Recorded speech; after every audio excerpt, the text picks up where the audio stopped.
Hello, good evening mga idol. Ayan na. At talaga namang si Kuya Nelson ay nakagayak na naman magluto ay ano baga are. At itong ating lulutuing recipe ay nako ay napapaibig ako kaya ako nagluto nito at medyo matagal-tagal na tayong hindi nakakatikim ng ganitong luto. Ayan yung beef. Ayan yung ating beef mga idol. At mamaya-maya ipapakita ko sa inyo mga idol ang ating mga sangkap nga ni na gagamitin dyan. Ay anong bagang sarap nito mga idol. Pag ito naluto na at napakabihira akong makatikim nito mga idol. Ayan na ang ating lulutuin mga idol. Ayan at ipapakita ko sa inyo yung 1 kilong beef. Ayan yung ating baka. Hiniwa natin ng maninipis at yan yung ating luya na gagamitin. Ano baga nga ning daming sangkap yan mga idol. Oyster sauce, toyo, bawang at yung ating sibuyas. Ayan na. At yung ating sanga ng broccoli. Hiniwa natin ng maninipis at yung kanyang dahon. Ayan na. Hiniwa na rin natin yan. Yung sanga, sinama natin mga idol at sayang naman. Hinihiwa ko ng maninipis yan. At ito yung ating beef broth. Ayan. Beef, beef broth. Ay nautalan ng Kuya Nelson at yan yung ating pamintang durog. At siyempre may cornstarch tayo dyan na ating gagamitin nga ni sa papalapot ng ating sauce. Ay ano baga nga ning sarap ito mga idol. Simpleng-simple lang ang aking pagluluto rito mga idol. At imamarinate na natin yung ating beef. Ayan, niwa natin ng manipis yan. Naglagay tayo ng soy sauce. Siyempre dyan, yung ating tuyo, hindi mawawala po yan. At yan na yung ating pamintang durog. Ayan, lagyan natin ng pamintang durog yan mga idol. Shout out po sa inyong lahat dyan sa mga Katanawang Quezon, taga Katanawan Quezon at sa aking mga subscriber po. Ay baka pwede makalambing naman ulit sa inyo ng subscribe. Ayan at hinalo ni Kuya Nelson. Wala tayong guantes. Kaya kutsara na lang idol ang ginamit natin dyan. At maglalagay na rin tayo ng oyster sauce.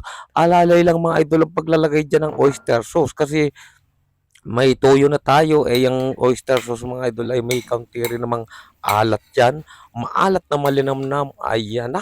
Hinalo na ni Kuya Nelson ng pabali-baliktad. Ay nako naman. Napakasarap yan.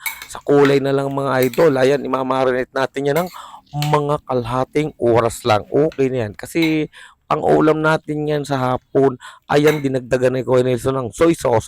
Alalay lang, may dagdagan naman yan kung sakaling kulang. At inilahat na natin yung ating ground black pepper dyan mga idol. Ayan na.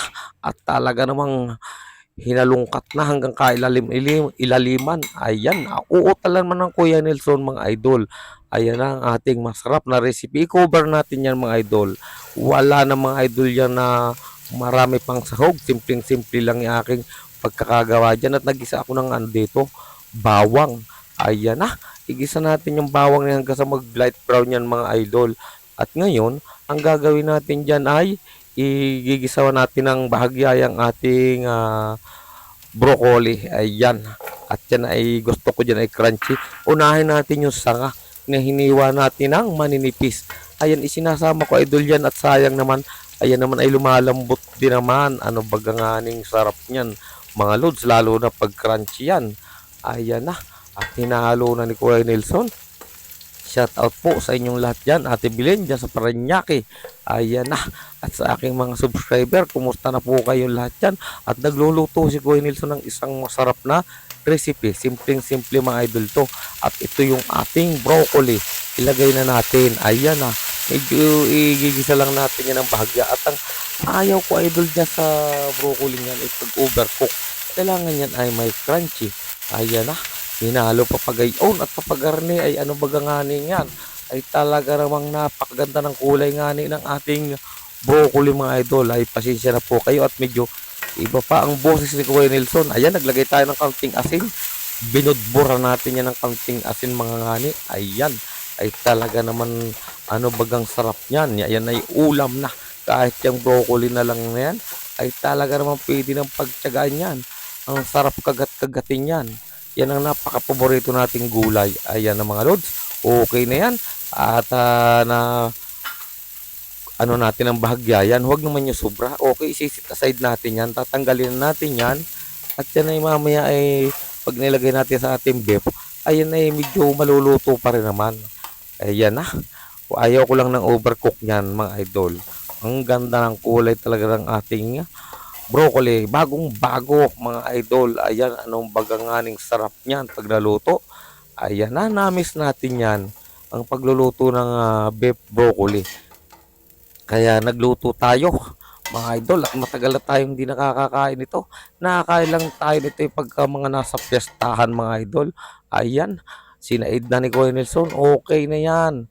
At yan naman ay diyan naman tayo magigisa ng ating mga sibuyas, luya. Ayan, i-prepare natin yung ating beef broth na yan. Beef broth. Nauutal na naman ang Kuya Nelson. Naglagay tayo ng paminta. Yung pamintang durog mga idol. Hinalo-halo. At maglalagay din tayo dyan ng oyster sauce. Alalay lang paglalagay natin ng oyster sauce. Kasi nga po, mayroon na tayong oyster sauce na inilagay kanina doon. Ayan. At pag sumubra ay, naku, napakahirap ang idol dyan at baka mapaalat yan. Hindi baling medyo matabang, wag lang maalat. Ayan na. Laging sinasabi ng Kuya Nelson yan, pwedeng magdagdag. Ayan, maglagay tayo ng cornstarch. Mga 2 kutsara lang ang ilalagay natin dyan. Pwede rin namang magdagdag niya kung sakaling kulang. Yan naman ay may dagdagan mga loads. Ayan na, inalo na, binatibot na. Ang ginagawa ko dyan ay kailangan talaga durog na durog o kailangan matunaw natin dyan yung cornstarch. Yung wala tayo nakikitang buo-buo. Ayan na, i-mix natin yan ng okay. Para sa ganun pag nilagay natin ay wala tayong makikitang mga buo. Ayan, talaga namang tinunaw na ni Kuya Nelson. Hinalo-halo na talaga. Okay. At yan ay talaga naman pag nailagay natin yan, alalay din paglalagay natin yan. Ayan, magisa na tayo ng luya. Inuna natin idol dito yung luya. Ayan na, pag nag-light brown yung luya, susunod natin yung ating bawang. Ayan, yung ating bawang mga idol. Napakabango na. Kahit luya lang, ayan. Isunod na natin yung ating ano dyan mga idol, bawang. Ang tagal namang kumilos ni Kuya Nelson, sunog na ang luya. Ayan na, inilagay na ni Kuya Nelson ang bawang. At isusunod natin mamaya-maya yung sibuyas. Pasensya na kayo mga idol, iba pa ang boses ng Kuya Nelson. Ayan, at galing tayo sa something karamdaman mga idol. Dahil nga, nung tayo nagpapagawa ng bahay ay medyo tumutulong tayo. Inaabot tayo ng ambon at ulan. Ayan, kaya dinalaw tayo ng ubo. Ayan, talaga namang pasintabi po sa inyo. Talagang medyo ibang boses ni Kuya Nelson. Ayan na, at luto ng mga idol yan. Ilagay natin yung ating minarinate na beef. Ayan, ay kulay pa lang mga idol. Okay na, parang luto na.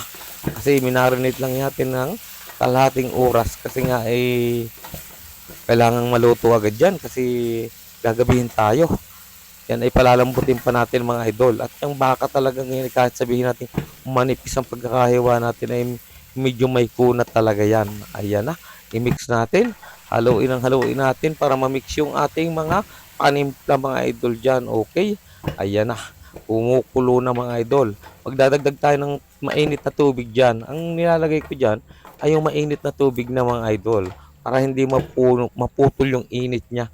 Ayan, at yung tubig na gagamitin din nating pampalambot. Hindi sapat mga idol yung ating yung katas ng ating beef. Ayan, i-cover natin yan mga idol. Okay, i-cover natin at bisitahin natin kung ginay malambot na. At pag ginay malambot na, pwede nating ilagay ating cornstarch. Ayan, halo-haloin lang natin mga lods. Talaga namang napakaganda ng kulay at talagang napakabango na rin. Talaga pag sa mga pistahan idol, yan ang inuuna natin. Yung recipe beef broccoli na yan. Ayan, medyo nag-aalangan pa ako idol. Baka i-cover uli natin to para tuloy-tuloy ang paglambot ng ating baka. Pero titikman muna natin yan. Ayan na, pwede na tikman idol yan at medyo okay raw, okay na.